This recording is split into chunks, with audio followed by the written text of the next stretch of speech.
Hi. Yeah, the majority of the tracks were, the three of us playing at once live, and then we ended up taking the tapes home to Toronto and kind of putting a couple bells and whistles on top, finishing the songs. But yeah, it was 95% just, guitar, drums, bass, and tape machine rolling. So that was the first time we ever attempted to do that. I think it's generally how he tends to work, and we were excited to just kind of drink the Kool-Aid and go with whatever his methodology was and challenge ourselves. So I think he definitely prefers to do as much live as possible. So we were totally down to try that, and we loved how it turned out.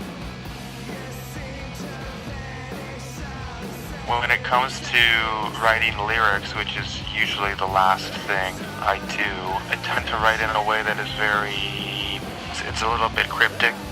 I've always liked lyrics like that and people who write that way, so I've tended to do that. And so I want it to be something that people can pull their own meanings from if they feel so inclined. I can say that as a whole, it was me trying to deal with a pretty trying time in my life, and one that was kind of filled with lots of huge, what felt like gigantic question marks, and this feeling of this weight, this kind of impending feeling of a big change about to happen.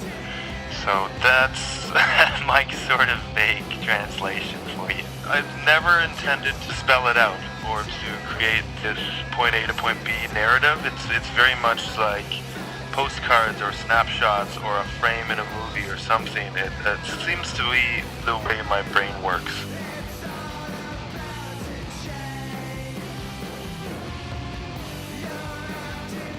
I've always loved, loud and physical music for that reason, because it's not something you can ignore. It's something that hopefully can grab you, by the neck and shake you. I love the way it makes me feel. It's like the best medicine for me, and I think at our shows there's this really cool feeling of connecting with people, sharing a space and sharing sort of the same emotions and energy together it's kind of an amazing thing that is hard to explain.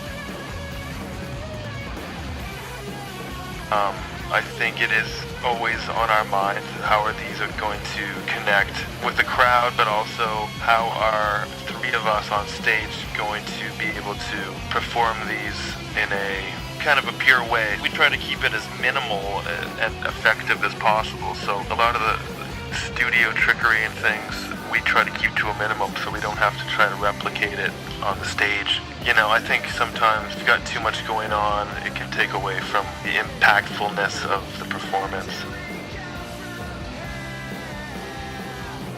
The first thing I saw was a big mountain. I don't know why, and then when I tried to get more rational, it was more like basically the skyline of Toronto, because I think I've said this many times, but I do think our music is a product of the city we live in.